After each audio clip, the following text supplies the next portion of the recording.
There is a wall around America that no missile can destroy and no army can climb. It is not made of steel or concrete. It is made of 3,000 miles of salt water and 14,000-foot jagged rock. Even if you were to magically delete the entire United States Armed Forces from existence tomorrow, the land itself would remain virtually unconquerable. For anyone frustrated by the complexity of global instability, the answer to America's security isn't just found in a $900 billion defense budget. It is found in the very dirt beneath our feet. If you like this, please like and subscribe my YouTube channel.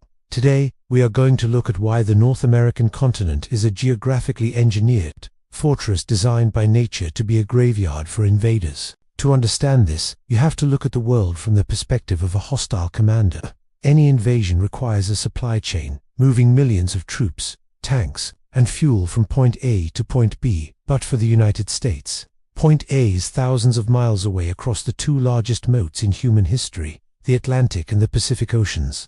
We call this the tyranny of distance. While Napoleon and Hitler failed to cross the English Channel, a strip of water, you can see across on a clear day an invader targeting the US has to cross 3,000 miles from Europe or up to 7,000 miles from Asia. That distance is a logistical death sentence. During the D-Day invasion of World War II, the Allies crossed only 20 to 100 miles of water, yet it required years of planning and the total economic output of 3 superpowers. Now, imagine scaling that across an entire ocean. To sustain an invasion force capable of holding even a fraction of the US, you would need a fleet of thousands of supply ships crossing every single day for years. In the age of satellite surveillance, these supply lines would be visible from space and tracked by radar weeks before they ever reached a beach, turning the ocean into a literal graveyard before the first boot hits the sand. But let's play the devil's advocate. Let's assume an enemy coalition somehow manages to bypass the moats and reach the coast. What do they find? In the Pacific Northwest, they don't find easy landing zones. They find the graveyard of the Pacific, where cliffs rise straight out of the water and jagged rocks slam against ships like artillery.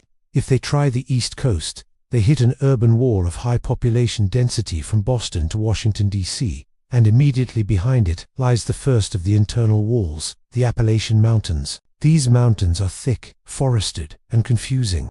They aren't the tallest, but they create natural barriers that funnel an army into predictable choke points. An invading force would find themselves bogged down in grueling warfare in the hills of West Virginia or Kentucky before they ever smelled the heartland. And if they try the West Coast, it is even more punishing. The beaches of California and Oregon are backed almost immediately by the Sierra Nevada and Cascade Ranges. The terrain rises so sharply that an invader landing in Los Angeles is effectively trapped in a coastal bowl, forced to stare up at mountain passes that can be sealed off by a handful of defenders. This brings us to what we call the shields of the continent. If you make it past the coastal ranges and look east, you see a 3,000-mile jagged wall of rock rising to 14,000 feet, the Rocky Mountains. In a defensive war, defenders don't need to fight a traditional battle. They can simply blow up the Eisenhower Tunnel or the bridges in Glenwood Canyon. Suddenly, a multi-billion-dollar invasion force is stuck in a mountain parking lot surrounded by vertical cliffs, while locals with hunting rifles look down from the high ground.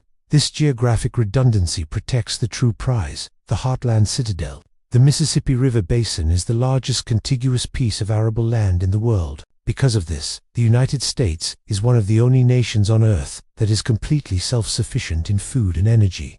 Unlike most nations that fall because they are cut off from trade, a naval blockade would fail here. The US could close its borders today and survive indefinitely on its own internal resources, while the invaders would be forced to tanker in every drop of fuel and every morsel of food across an ocean of hostiles. Even the infrastructure is a trap. The interstate highway system wasn't just built for road trips. It was designed by Dwight D. Eisenhower to move military hardware across the continent in days. But for an invader, this system is a double-edged sword. There are over 600,000 bridges in the US, and the Army Corps of Engineers are masters of counter-mobility warfare. They can drop a bridge in minutes, severing the country in half, and leaving an enemy column sitting like ducks on a highway, while artillery rains down on them. And then there is the rail network. Unlike the centralized systems in Europe or Asia, the US freight rail system is decentralized and redundant. If you bomb a rail yard in Chicago, the traffic simply reroutes through St. Louis or Kansas City. This means the defenders can keep shifting reinforcements from coast to coast, while the invader is tethered to a crumbling beachhead. But the most terrifying variable for any invader isn't the rocks or the rails, it's the people. There is a famous, though likely apocryphal, quote from a Japanese admiral who said you cannot invade the mainland United States because there would be a rifle behind every blade of grass. Statistics show this is a literal reality.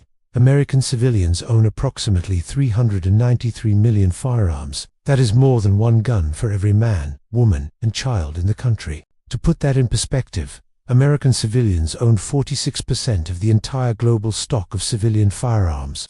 If an enemy defeated the formal military, they would still be facing the largest, most heavily armed guerrilla force in human history. In the state of Wisconsin alone, over 600,000 hunters take to the woods every season. That single group of hunters is larger than the entire active military of France, Germany, or Iran. These are people who know the terrain, know how to survive outdoors, and know how to shoot. Military doctrine suggests you need a ratio of 20 troops per 1,000 residents to effectively occupy a city. To occupy New York City alone, you would need 160,000 soldiers.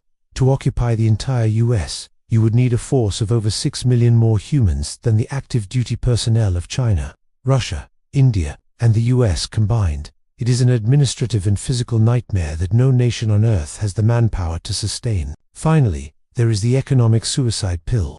The United States is the operating system of the global economy. The US dollar makes up 60% of all global foreign exchange reserves. If a foreign power destabilized the US government to the point of collapse, the dollar would hit zero, and trillions of dollars of wealth sitting in the invader's own banks would vanish overnight. You aren't just invading a country.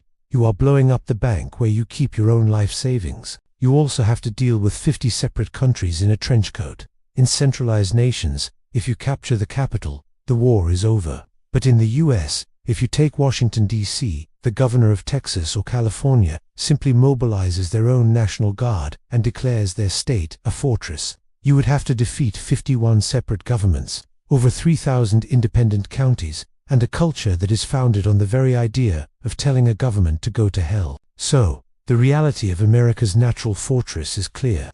The oceans keep them out, the mountains trap them, and the population destroys them. As Abraham Lincoln once warned, if destruction is our lot, we must ourselves be its author and finisher. A foreign flag will never fly over the American interior as long as the Pacific is wide, the Rockies are steep, and the people remain the garrison that never sleeps. If you found this deep dive into the geography of defense helpful, make sure to subscribe for more insights into the hidden forces that shape our world.